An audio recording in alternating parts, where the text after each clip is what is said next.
Hello everyone, நான் உங்கள் தர்ஷினி. இன்னைக்கு பார்க்க போகிற டாபிக் வந்து மாஸ்டர்ஸ் டிகிரி அப்ராட் அந்த சீரீஸில் 4வது எபிசோட் தான் பார்க்க போகிறோம். இன்கேஸ் நீங்கள் இதுக்கு முன்னாடி இருந்த 3 எபிசோட் பார்க்கலன்னா அதோட லிங்க் வந்து நான் டிஸ்கிரிப்ஷன் பாக்ஸில் கொடுக்குறேன். அதை பார்த்துட்டு இதை பார்த்தீங்கன்னா உங்களுக்கு ஒரு நல்ல கண்டினியூட்டி கிடைக்கும். ஓகே, இன்னைக்கு வீடியோவில் வந்து நம்ம பார்க்க போகிறது என்ன இல்லை எதை பற்றி அப்படின்னா, ஸோ நார்மலாக நம்ம மாஸ்டர்ஸ் டிகிரி அப்ராடில் பண்ணணும் அப்படின்னாலே 3 லேயர் வந்து இருக்குது அப்படின்னு சொல்லியிருந்தேன். 3 ஸ்டெப்ஸ் அப்படின்னு கூட நீங்கள் கன்சிடர் பண்ணிக்கலாம். ஒன்று வந்து அப்ளிகேஷன் சப்மிட் பண்ணணும் அண்ட் அட்மிட் கிடைக்கணும். செகண்டாக வந்து எஜுகேஷன் லோன் இல்லை ஃபினான்ஸ் வந்து அரேஞ்ச் பண்ணணும். And finally visa application and also அகாமடேஷனை கண்டுபிடிக்கிறது. இதுதான் வந்து 3 மெயின் ப்ராசஸ் நீங்கள் வந்து மாஸ்டர்ஸ் வந்து அப்ராடில் படிக்கிறதுக்கு. ஸோ இதில் ஃபர்ஸ்ட் ஸ்டெப்பான அந்த யூனிவர்சிட்டி அப்ளிகேஷன் ப்ராசஸ் பற்றி தான் பார்த்துட்டு இருக்கோம். அதில் இன்னைக்கு நம்ம பார்க்க போகிற டாபிக் என்ன அப்படின்னா என்ட்ரன்ஸ் எக்ஸாம் ப்ரிப்ரேஷன். ஸோ ஒரு மாஸ்டர்ஸ் டிகிரி அப்ராடில் போய் பண்ணணும்னா என்னென்ன எக்ஸாம் எடுக்கணும் அண்ட் அஃப்கோர்ஸ் எந்த கண்ட்ரிக்கு எந்த எக்ஸாம் எடுக்கணும் அப்படிங்கிறதும் ரொம்ப இம்பார்ட்டண்ட். அதை பற்றி தான் இன்றைக்கி பார்க்க போகிறோம். மாஸ்டர்ஸ் டிகிரி அப்ராடில் பண்ணுறதுக்கு மேஜராக 2 என்ட்ரன்ஸ் எக்ஸாம் இருக்கும். ஒன்று வந்து என்னென்னா இங்கிலீஷ் ப்ரொஃபிஷியன்சி எக்ஸாம். அது வந்து டோஃபலாக இருக்கலாம் இல்லை ஐஎல்ஸாக இருக்கலாம். ஸோ நார்மலாக இந்த எக்ஸாம் வந்து ஒரு கம்பல்சரியான எக்ஸாம் மாதிரி தான். எந்த யூனிவர்சிட்டிக்கு நீங்கள் எந்த கண்ட்ரிக்கு போனீங்கனாலும் டிஃபால்ட்டாக எடுக்கிற மாதிரி தான் இருக்கும். அதே மாதிரி செகண்டாக இருக்கிற என்ட்ரன்ஸ் எக்ஸாம் வந்து GRE. So most of the universities யூஎஸில் நீங்கள் படிக்கிறீங்கன்னா இந்த GRE தேவைப்படும். மற்ற கண்ட்ரீஸில் ஃபார் எக்ஸாம்பிள் ஜெர்மனியாக இருக்கலாம், இல்லைன்னா வந்து கனடாவாக இருக்கலாம். இந்த மாதிரி இருக்கிற கண்ட்ரீஸில் ரொம்ப டாப் யூனிவர்சிட்டி அப்படிங்கிறது மட்டும்தான் ஆக்சுவலாக இந்த GRE கேட்குது. மற்ற யூனிவர்சிட்டிஸ் எல்லாம் ஆப்ஷனலாக தான் இருக்குது. ஸோ GRE எடுத்திங்கன்னா நீங்கள் அந்த ஸ்கோர் அப்லோட் பண்ணலாம். அப்படி இல்லைன்னா அது வந்து ஒரு ஆப்ஷனலான ஸ்கோர் அப்படின்னு சொல்லி மென்ஷன் பண்ணுறாங்க. ஸோ நீங்கள் எந்த கண்ட்ரி அண்ட் அஃப்கோர்ஸ் எந்த யூனிவர்சிட்டி எய்ம் பண்ணுறீங்க அப்படிங்கிறத பொறுத்து தான் எந்த எக்ஸாம் வந்து உங்களுக்கு தேவைப்படும் அப்படிங்கிறது உங்களால் டிசைட் பண்ண முடியும். அண்ட் அஃப்கோர்ஸ் இதை வந்து நீங்கள் ஃபர்ஸ்ட் எந்த country of study and area of study first 2 எபிசோடில் பார்த்த மாதிரி அதை டிசைட் பண்ணிட்டீங்கனாலே ஓரளவுக்கு என்னென்ன எக்ஸாம் எழுதணும் அப்படின்னு உங்களுக்கு தெரிஞ்சிடும். ஸோ இதில் ஃபர்ஸ்ட் என்ட்ரன்ஸ் எக்ஸாமான இங்கிலீஷ் ப்ரொஃபிஷியன்சி எக்ஸாம் ஐஎல்ஸாக இருக்கலாம் இல்லை டோஃபலாக இருக்கலாம். அதில் வந்து என்னென்ன டீட்டெயில்ஸ் இருக்குது அண்ட் அஃப்கோர்ஸ் எந்த மாதிரி டைப் ஆஃப் செக்ஷன்ஸ் இருக்குது அப்படிங்கிறது தான் ஃபர்ஸ்ட் பார்க்க போகிறோம். ஸோ ஃபர்ஸ்ட்டாக ஐஎல்ஸ் எக்ஸாமில் வந்துட்டு 4 செக்ஷன் இருக்குது. ஒன்று வந்து என்னென்னா லிசனிங், இன்னொன்று வந்து ரீடிங், அடுத்தது ரைட்டிங் அண்ட் இன்னொன்று வந்து ஸ்பீக்கிங். ஸோ இந்த 4 செக்ஷன் இருக்குது. ஸோ இந்த எக்ஸாம் நார்மலாக எதை டெஸ்ட் பண்ணணும் அப்படின்னா உங்களோட இங்கிலீஷ் ப்ரொஃபிஷியன்சி, உங்களோட இங்கிலீஷ் எந்த அளவுக்கு ஸ்கில்டாக இருக்குது, எந்த அளவுக்கு உங்களோட லாங்குவேஜ் நல்லா இருக்குது அப்படின்னு செக் பண்ணுறதுக்கு தான் இந்த எக்ஸாம். ஸோ மொத்தமான கொஷின் லிசனிங்லேயும் ரீடிங்லேயும் 40 கொஷின் இருக்கும். அண்ட் அஃப்கோர்ஸ் ரைட்டிங்கில் 2 டிஃப்ரெண்ட் ரைட்டிங் அண்ட் ஸ்பீக்கிங்கில் 3 டிஃப்ரெண்ட் பார்ட். ஸோ இதுதான் வந்து ஒரு ஐஎல்ஸ் எக்ஸாமோட பேட்டர்ன். ஸோ ஃபர்தராக ஐஎல்ஸ் எக்ஸாமோட டீட்டெயில்ஸ் என்ன அப்படின்னு சொல்லி பார்த்தோம்னா எங்கெங்கெல்லாம் நீங்கள் போய் எடுக்கலாம் அப்படின்னு கேட்டால் ஆல்மோஸ்ட் நீங்கள் தமிழ்நாட்டில் இருக்கீங்கன்னா Chennai, Coimbatore, Trichy and of course Madurai and இந்த பிளேஸ்லலாம் எடுக்கலாம். இதை தவிர வந்து ஐடிபி எஜுகேஷன் அப்படின்னு சொல்லி ஒரு லொக்கேஷன் இருக்குது. ஸோ ஆல்மோஸ்ட் எல்லா பிளேஸ்லையுமே இருக்குன்னு நினைக்கிறேன். அந்த ஐடிபி எஜுகேஷன் சென்டர்லேயுமே வந்துட்டு உங்களால் எடுக்க முடியும். ஸோ இதுதான் எக்ஸாம் சென்டர்ஸ் ஆக்சுவலாக ஐஎல்ஸ்க்கு. ஸோ டோட்டலாக இந்த எக்ஸாம் வந்து எவ்வளோ டியூரேஷன் இருக்கும் அப்படின்னு சொல்லி கேட்டோம்னா 2 hours 45 minutes. அஃப்கோர்ஸ் இதில் வந்து நீங்கள் கொஞ்சம் நடுவில் வந்து ஒரு பிரேக்கோ இல்லை அந்த மாதிரி இருக்கிற டைமை நீங்கள் ஸ்கிப் பண்ணுறீங்க. ஸோ 10 minutes நீங்கள் பிரேக் எடுத்துக்கலாம். நீங்கள் வேணும்னா எடுத்துக்கலாம், வேணாட்டி எக்ஸாமை கண்டினியூ பண்ணலாம். அப்படிங்கிற மாதிரி கண்டினியூ பண்ணிங்கன்னா அதில் வந்து கொஞ்சம் டிஃப்ரென்ஸ் இருக்கும். அந்த 10 minutesங்கிற டிஃப்ரென்ஸ் இருக்கும். ஸோ எக்ஸாம் ஃபீ இன்னைக்கு ஆஸ் ஆஃப் டுடே இன்னைக்கு எவ்வளோ அப்படின்னா 15,500 rupees இந்தியன் ருப்பியில். அண்ட் அதோட வேலிடிட்டி எவ்வளோனா 2 வருஷம். ஸோ வேலிடிட்டி அப்படின்னா என்னென்னா இந்த எக்ஸாம் எடுத்து எவ்வளோ நாள் இந்த சர்டிஃபிகேட் செல்லுபடி ஆகும் அப்படின்னா 2 வருஷம் தான். ஸோ இன்கேஸ் நீங்கள் வந்து ஃபார் எக்ஸாம்பிள் 4th year முடியும் போது நீங்கள் மாஸ்டர்ஸ் போகணும் அப்படின்னா 2nd yearலேயே நீங்கள் இந்த எக்ஸாம் எடுத்துக்கிட்டீங்க அப்படின்னா அது வேலிட் இல்லாமல் போயிடும். நீங்கள் வேணும்னா 2nd yearல ஒரு தடவை ஒரு ட்ரை கொடுத்து பார்க்கலாம். ஸோ எவ்வளோ ஸ்கோர் வருது, நான் இம்ப்ரூவ் பண்ணணும்னு நினைக்கிறேன்னா இல்லை இம்ப்ரூவ் பண்ண முடியுமா நம்மளால, இல்லை இந்த ஸ்கோரே ரொம்ப நல்ல ஸ்கோரா நான் வந்து இன்னொரு ஃபைனல் இயரில் எடுத்துக்கிட்டால் போதும் அப்படின்னு டிசைட் பண்ணுறதுக்கு இந்த வேலிடிட்டி ரொம்ப இம்பார்ட்டன்ட். ஸோ 2 வருஷம் தான் வந்து வேலிடிட்டி. ஸோ நீங்கள் எப்போ மாஸ்டர்ஸ்க்கு போகிறீங்களோ அதுக்கு கொஞ்ச நாள் முன்னாடி எடுத்தீங்க இல்லை 1 year முன்னாடி அப்படி எடுத்தீங்கன்னா தான் வேலிடிட்டிக்கு கரெக்டாக இருக்கும். ஸோ இதில் மார்க் எவ்வளோ அப்படின்னு சொல்லி பார்த்தோம் அப்படின்னா பேண்ட், இதில் வந்து பேண்டுன்னு தான் சொல்லுவாங்க. ஸோ 0லேருந்து 9 வரைக்கும் இருக்கிற பேண்ட் தான் வந்து இதோட ஸ்கோரு, ஐஎல்ஸோட ஸ்கோர். ஸோ இதில் 0 அப்படிங்கிறது நீங்கள் எதுக்குமே ஆன்சர் பண்ணாமல் எந்த கொஷினும் டச் பண்ணாமல் ஆன்சரே பண்ணாமல் இருந்தீங்கன்னா 0ங்கிற பேண்ட் இருக்கும். அஃப்கோர்ஸ் ரொம்ப எக்ஸ்பர்ட்டான இங்கிலீஷில் நீங்கள் ரொம்ப பெரிய எக்ஸ்பர்ட் அப்படிங்கிற லெவல் வந்து ஆக்சுவலாக 9ங்கிற பேண்ட் வந்து குறிக்கும். ஸோ 9ங்கிறது ரொம்ப ரொம்ப ஒரு எக்ஸ்ட்ராடினரி ஸ்கோரு. 9 9 அச்சீவ் பண்ணியாச்சு அப்படின்னா எந்த ப்ராப்ளமுமே இல்லை. நிறைய ஸ்காலர்ஷிப்புமே நம்ம எலிஜிபிளாக இருப்போம் 9ங்கிற ஸ்கோர் வாங்கிட்டோம்னா. பட் ஒரு டீசென்ட் ஸ்கோர், ஒரு நல்ல எல்லா யூனிவர்சிட்டிஸ்க்குமே போகலாம் அப்படின்னா 8ங்கிறது வந்து ரொம்ப நல்ல ஸ்கோர் தான். எகெயின் 7 to 8ங்கிறது ஒரு நல்ல டீசெண்டான ஸ்கோர் தான். ஸோ இதுதான் வந்து IELTS score band. And of course இங்கே வந்து 0லேருந்து 9க்கு வந்து என்னென்ன மீனிங் அப்படின்னு சொல்லி மென்ஷன் பண்ணியிருக்கு. ஸோ நீங்கள் வந்து இன்கேஸ் ரொம்ப இன்டெப்த்தாக செக் பண்ணணும் அப்படின்னா நீங்கள் இங்கே செக் பண்ணிக்கலாம். ஸோ செகண்டாக பார்க்குற எக்ஸாம் என்ன அப்படின்னா TOEFL. ஸோ இது வந்து IELTSக்கு ஒரு ஆல்டர்னேட்டிவ் எக்ஸாம். ஸோ நீங்கள் ஒன்று இங்கிலீஷ் ப்ரொஃபிஷியன்சி எக்ஸாமில் IELTS எழுதுறதுனா எழுதிக்கலாம், இல்லை TOEFL எழுதுறதுனா எழுதிக்கலாம். ஸோ நீங்கள் எந்த யூனிவர்சிட்டி போகிறீங்க, இன்கேஸ் நீங்கள் ஃபார் எக்ஸாம்பிள் ஏதாவது ஒரு யூனிவர்சிட்டி யூஎஸில் பிக் பண்ணுறீங்கன்னா அந்த யூனிவர்சிட்டி வந்து TOEFL அக்செப்ட் பண்ணுதா இல்லை IELTS அக்செப்ட் பண்ணுதா அப்படிங்கிறத குயிக்காக அவங்களோட வெப்சைட்டில் நீங்கள் படிக்கணும்னு நினைக்கிற கோர்ஸில் செக் பண்ணிக்கோங்க. ஸோ நெக்ஸ்ட்டாக பார்க்குற இந்த TOEFL எக்ஸாமோட பேட்டர்னும் கிட்டத்தட்ட வந்து IELTSோட பேட்டர்ன் தான். பட் நம்பர் ஆஃப் மார்க்ஸ் வந்து டிஃபர் ஆகும். அண்ட் பேண்டுங்கிறது வந்து இங்கே கிடையாது, இங்கே வந்து மார்க்ஸ் ஆக்சுவலாக. ஸோ இந்த TOEFLோட எக்ஸாமில் வந்துட்டு listening, reading, writing, speaking 4 section. அதே மாதிரி தான் இங்கேயும் IELTS மாதிரி தான். அண்ட் எகெயின் இவங்களும் பண்ணுற ஒரு விஷயம் என்னென்னா அவங்களோட உங்களோட இங்கிலீஷ் லெவல் எவ்வளோ, ப்ரொஃபிஷியன்சி எவ்வளோ அப்படிங்கிறது தான் செக் பண்ணுறாங்க. ஸோ இதில் ஒரு டிஃப்ரென்ஸ் என்னென்னா அங்கே வந்து பேண்டுன்னு சொல்லி பார்த்துருப்போம், இங்கே வந்துட்டு மார்க். ஸோ எவ்ரி செக்ஷனுக்கு 0லேருந்து 30 வரைக்கும் இருக்கிற மார்க் வந்து மார்க் பண்ணியிருப்பாங்க. ஸோ டோட்டலாக TOEFL எக்ஸாம் வந்து 120 மார்க்ஸுக்கு தான் எக்ஸாம். ஸோ 100க்கு மேலே நீங்கள் இதில் எய்ம் பண்ணுறீங்க இல்லை ஸ்கோர் பண்ணுறீங்கன்னா ரொம்ப ஒரு நல்ல ஸ்கோரு, மோர் தென் இனஃப் அப்படின்னு தான் சொல்லுவேன். அண்ட் அஃப்கோர்ஸ் 110க்கு மேலே அப்படின்னா ரொம்பவே நல்ல ஸ்கோர். நீங்கள் நிறைய நல்ல யூனிவர்சிட்டிஸ்க்கு எய்ம் பண்ணலாம். ஸோ 100க்கு மேலேங்கிறது ஒரு நல்ல டீசெண்டான ஸ்கோர் இந்த TOEFL எக்ஸாமில். ஸோ TOEFL எக்ஸாம் மேஜராக எங்கெங்கே எடுக்கலாம்னா almost Tamil Nadu, in and around தமிழ்நாடுன்னு பார்த்தோம்னா சென்னையில் எடுக்கலாம். அண்ட் அஃப்கோர்ஸ் கோயம்புத்தூரில் ஸ்லாட் இருக்கான்னு செக் பண்ணோம்னா அங்கேயும் எடுக்கலாம். ட்ரிவாண்ட்ரமில், மைசூரில், பெங்களூரில். ஸோ மோஸ்ட்லி வந்துட்டு சென்னை அண்ட் பெங்களூரில் நீங்கள் நினைக்கிற மாதிரியான ஸ்லாட்ஸ் வந்து கண்டிப்பாக கிடைக்கும். இது வந்து நம்ம நெக்ஸ்ட் எபிசோடில் எப்படி வந்து நம்ம ஸ்லாட் புக் பண்ணணும், எப்படி வந்து நம்ம அட்ரஸை செக் பண்ணணும், எந்த இடத்துல எக்ஸாம் லொக்கேஷன் அப்படின்னு சொல்லி பார்க்கும்போது நம்ம இந்த லொக்கேஷனை கண்டிப்பாக பார்க்கலாம். அண்ட் அஃப்கோர்ஸ் எங்கெங்கே இருக்குது அப்படிங்கிறது உங்களால் ஈஸியாக பிக் பண்ண முடியும். ஸோ நெக்ஸ்ட் வீக் எபிசோடில் நம்ம அதை பற்றி பார்ப்போம். ஸோ நெக்ஸ்ட்டாக வந்து இந்த லொக்கேஷனுக்கு அப்புறம் எக்ஸாமோட டியூரேஷன் என்ன, TOEFLோட டியூரேஷன் என்னன்னா 3 hours.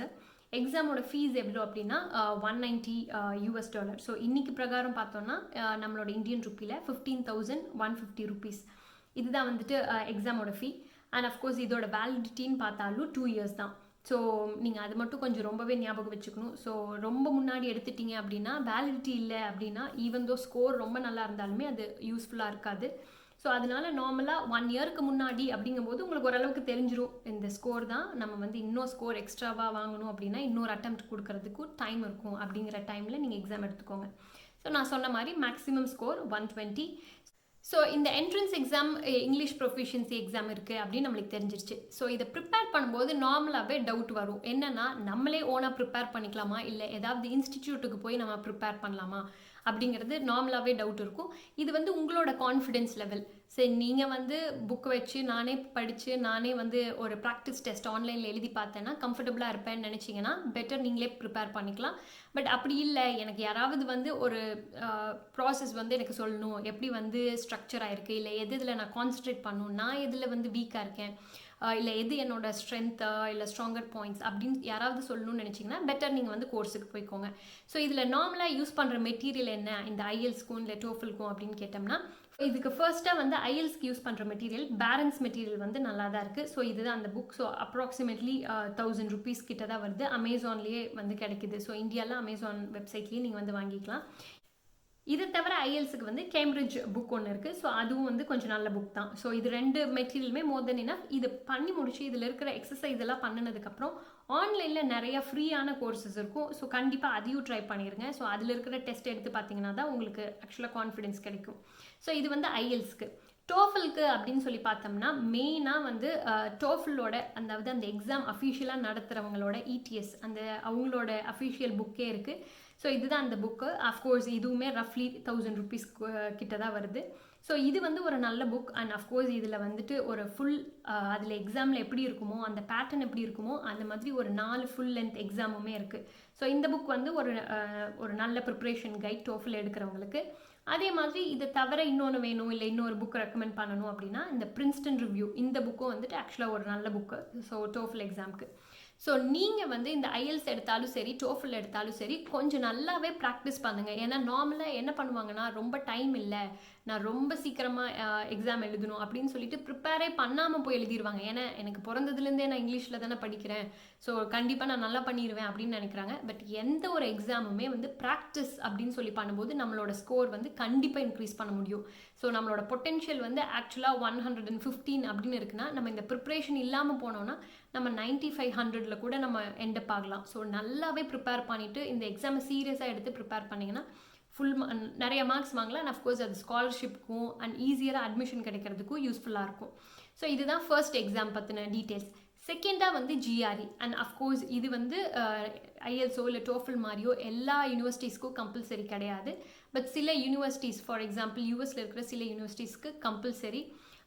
மோஸ்ட்லி வந்து உங்களுக்கு GRE எக்ஸாமு டோஃபல் எக்ஸாமு எடுக்கிற லொக்கேஷன் வந்து எக்ஸாம் சென்டர் வந்து மோரல்லஸ் சிமிலர் பிளேஸில் தான் இருக்கும். ஸோ சிலர் வந்து பேக் டு பேக் எக்ஸாம் எடுத்துக்குவாங்க. ஸோ இன்றைக்கி வந்து GRE எழுதுனாங்கன்னா ஒரு 2 நாள் விட்டு இல்லை ஒரு நாள் விட்டு டோஃபல் எழுதிடுவாங்க.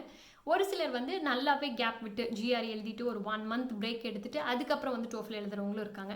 ஸோ உங்களுக்கு எது கம்ஃபர்டபுளாக இருக்குது அப்படின்னு சொல்லி நீங்கள் டிசைட் பண்ணிவிட்டு அதுக்கு தகுந்த மாதிரி எடுத்துக்கோங்க. பர்சனலாக என்னோட ஒப்பீனியன் என்ன அப்படின்னா, GRE எழுதிட்டு ஒரு பிரேக் எடுத்துகிட்டு டோஃபல் விட்டால் லைக் நல்லா ஒரு திருப்பி டெஸ்ட் எடுத்து பார்த்து அந்த எக்ஸாமுக்கு ரெடி ஆகி நம்ம எக்ஸாம் எழுதுகிற மாதிரி தான் இருக்கும். ஸோ நான் பர்சனலி பிரேக் விட்டுட்டு தான் நான் எக்ஸாம் எடுப்பேன்னு சொல்லுவேன். நம்ம ஸ்பெசிஃபிக்காக பார்க்குறது வந்து GRE ஜென்ரல் எக்ஸாம். ஸோ இதோட பேட்டர்ன் என்ன அப்படின்னு சொல்லி பார்த்தோம்னா, GRE எக்ஸாமில் வந்து 3 மெயின் செக்ஷன் இருக்குது. ஒன்று வந்து அனாலிட்டிக்கல் ரைட்டிங் செக்ஷன். ஸோ இது வந்து உங்களோட ரைட்டிங் ஸ்கில்ஸ் ஆக்சுவலாக செக் பண்ணணும். ஒன்று வந்து ஏதாவது ஒரு இஷ்யூ கொடுத்துருப்பாங்க, அந்த இஷ்யூவை அனலைஸ் பண்ணி அதை பற்றி நீங்கள் எழுதுகிற மாதிரி இருக்கும். இன்னொன்று வந்துட்டு ஒரு ஆர்கியூமெண்ட் இருக்கும், அந்த ஆர்கியூமெண்ட்டை அனலைஸ் பண்ணுற மாதிரி இருக்கும். ஸோ இது பேசிக்காக என்னென்னு கேட்டோம்னா 2 டிஃப்ரெண்ட் எஸ்ஏ ரைட்டிங் மாதிரி இருக்கும். ஸோ ரெண்டு வந்து எஸ்ஏ எழுதுகிற மாதிரி இருக்கும். இதுதான் ஃபர்ஸ்ட் செக்ஷன். செகண்டும் தேர்ட் செக்ஷனும் தான் ஆக்சுவலாக ரொம்ப இம்பார்ட்டண்ட். இதுதான் வந்து ஒரு மேஜர் மார்க்குக்கு வந்து ரொம்ப இம்பார்ட்டண்ட்டான விஷயங்கள். ஸோ இதில் 40 கொஷின் வந்து வேர்பல் ரீசனிங்கில் இருக்கும், 40 கொஷின் வந்து குவான்டிடேட்டிவ் ரீசனிங்கில் இருக்கும். ஸோ டோட்டலாக இந்த GRE ஸ்கோர் அப்படிங்கிறது வந்து 170 வேர்பல் ரீசனிங்க்கு, 170 குவான்டிடேட்டிவ் ரீசனிங்க்கு. ஸோ டோட்டலாக வந்து பார்த்தோம்னா 340ங்கிறது தான் GREயோட ஸ்கோர். இது வந்து எவ்வளோ தூரத்துக்கு நீங்கள் வேர்பலில் கரெக்ட் ஆகுறீங்க, எவ்வளோ தூரத்துக்கு குவான்ஸில் கரெக்ட் ஆகுறீங்களோ அதுக்கு ஏற்ற மாதிரி உங்களோட ஸ்கோர் வந்து வரும். ஸோ GRE எக்ஸாம் நார்மலாக எங்கே எடுக்கலாம்னா சென்னையில் இருக்குது, கோயம்புத்தூரில் இருக்குது, ட்ரிவாண்ட்ரம் அண்ட் அஃப்கோர்ஸ் மைசூர், பெங்களூர், இந்த பிளேஸ்லலாம் இருக்குது. ஸோ டோட்டலாக நீங்கள் எக்ஸாம் எழுதுகிற டைம் எவ்வளோனா 3 hours 45 minutes. ஸோ ரொம்ப ஒரு கொஞ்சம் லாங்கான எக்ஸாம் தான். இதுக்கு நடுவில் வந்து ஒரு பிரேக்கும் இருக்கும். உங்களுக்கு இன்கேஸ் பிரேக் வேணும்னா அந்த பிரேக் எடுத்துக்கலாம். இன்கேஸ் அப்படி தேவைப்படலை அப்படின்னா நீங்கள் அந்த பிரேக்கை ஸ்கிப் பண்ணிவிட்டு எக்ஸாம் எழுதுகிற மாதிரி இருக்கும். பெட்டர், இது வந்து ரொம்ப ஒரு இம்பார்ட்டன்ட் நோட்டு. பெட்டர் நீங்கள் வந்து அந்த பிரேக்கை எடுத்துக்கிட்டிங்கன்னா உங்களோட மைண்ட் கொஞ்சம் ரிலாக்ஸ் ஆகி அடுத்த செக்ஷனுக்கு போகிறதுக்கு ஈஸியராக இருக்கும். ஸோ இதோட எக்ஸாம் ஃபீ எவ்வளோன்னு பார்த்தோம்னா as of today $213 இந்தியன் ருப்பிலன்னு பார்த்தோம்னா 17,000. ஸோ இதுதான் வந்து எக்ஸாம் ஃபீ. ஸோ அடுத்ததான் ரொம்ப இம்பார்ட்டண்ட்டான விஷயம் என்னென்னா இந்த வேலிடிட்டி. இந்த எக்ஸாமோட வேலிடிட்டி எவ்வளோனா 5 வருஷத்துக்கு இருக்குது வேலிடிட்டி. ஸோ 5 வருஷத்துக்கு இருக்கும்போது அண்ட் இந்த எக்ஸாம் வந்து இன்கேஸ் நீங்கள் யூஎஸ்க்கு எய்ம் பண்ணுறீங்கன்னா ரொம்ப முன்னாடியே செகண்ட் இயர் படிக்கும் போதே கண்டிப்பாக எக்ஸாம் ஒரு தடவையாவது ட்ரை பண்ணி பாருங்கள் அப்படின்னு ரெக்கமெண்ட் பண்ணுவேன். நல்லா ப்ரிப்பேர் பண்ணிக்கோங்க. ஒரு செகண்ட் இயர் ஃபுல்லாக ப்ரிப்பேர் பண்ணுங்கள். செகண்ட் இயர் முடியும் போதோ இல்லை ஃபர்ஸ்ட் செமஸ்டர் தேர்ட் இயர்லேயோ ஃபஸ்ட்டு போய் ஒரு எக்ஸாம் எழுதி பாருங்கள். இன்கேஸ் நீங்கள் நினச்ச ஸ்கோர் வந்து கிடச்சிருச்சுன்னா அவ்வளோதான், உங்களுக்கு GRE எக்ஸாம் ரெடி. நீங்கள் அடுத்த அப்ளிகேஷன் ப்ராசஸும் இல்லை இங்கிலீஷ் ப்ரொஃபிஷியன்சி எக்ஸாமும் மட்டும் பண்ணால் போதும். இன்கேஸ் நீங்கள் நினச்ச ஸ்கோர் வரலைன்னா உங்களுக்கு ஸ்டில் இன்னொரு வருஷம் டைம் இருக்கும். நீங்கள் இன்னொரு தடவை நல்லா ப்ரிப்பேர் பண்ணிவிட்டு இன்னொரு தடவை எக்ஸாம் எடுக்கலாம். ஸோ கடைசி நிமிஷத்தில் போய் GRE ப்ரிப்பேர் பண்ணி எடுக்காதீங்க. அது வந்து கொஞ்சம் ப்ராசஸ் வந்து கொஞ்சம் காம்ப்ளிகேட் பண்ணிடும். ஸோ இதுதான் வந்து GRE எக்ஸாமோட டீட்டெயில்ஸ். ஸோ GRE எக்ஸாமுக்கு வந்து நான் ப்ரிப்பேர் பண்ணணும் அப்படின்னு முடிவு பண்ணிட்டா எந்த மெட்டீரியல் யூஸ் பண்ணலாம் அப்படின்னு கேட்டோம்னா, இந்த GRE எக்ஸாம் நடத்துகிற அதே குரூப் ETS வந்து அவங்களோட புக் இருக்குது. ஸோ த அஃபிஷியல் கைட், இப்போது நீங்கள் இந்த ஸ்க்ரீனில் பார்க்குற புக்கு தான் ஆக்சுவலி.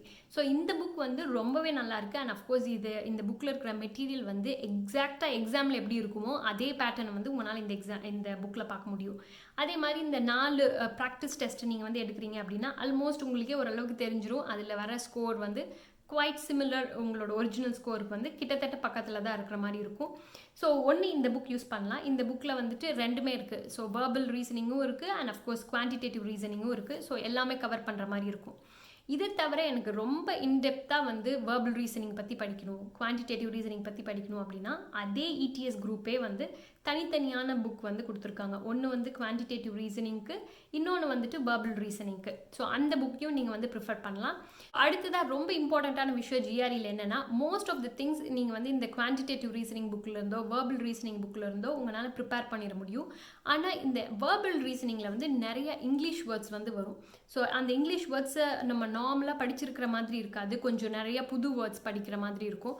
ஸோ நார்மலி என்ன பண்ணுவாங்கன்னா, ரொம்ப முன்னாடியிலிருந்தே நல்லா இதுக்குன்னே எய்ம் பண்ணுறவங்க வந்து இங்கிலீஷோட வேர்ட்ஸ், அந்த வேர்ட் லிஸ்ட் வந்து படிக்க ஆரம்பிச்சிருவாங்க. ஜிஆர்இக்கு வேர்ட் லிஸ்ட்டுன்னு ஒன்று இருக்கும். ஸோ 5000 வேர்ட்ஸு, 10,000 வேர்ட்ஸ் அந்த மாதிரி இருக்கும். ஸோ டெய்லி ஒரு வேர்டாக இல்லை ஒரு 10 வேர்ட்ஸ் எவ்ரிடே கண்டிப்பாக படிக்க ஆரம்பிச்சிருவாங்க. ஸோ இது வந்து வெறும் ஜிஆர்இக்கு மட்டும் கிடையாது, ஜிமேட் எம்பிஏக்கு நீங்கள் பண்ணணும்னு நினச்சிங்கனாலும் அதே மாதிரி வேர்ட்ஸ் வந்து கொஞ்சம் நார்மலாக படிக்கணும். ஸோ இதுக்கு வந்து இந்த வேர்ட் பவர் மேட் ஈஸி அப்படிங்கிற புக் வந்து ரொம்ப ஒரு நல்ல புக்கு. நீங்கள் வந்து வேர்ட்ஸ் வந்து படிக்கணும் அப்படின்னு நினச்சிங்கன்னா. இதை தவிர நீங்கள் வந்து பேரன்ஸோட ஜிஆர்இ புக்குமே வந்து ப்ரிஃபர் பண்ணலாம். இதுவுமே வந்து ரொம்ப ஒரு நல்ல ஜிஆர்இ மெட்டீரியல் தான்.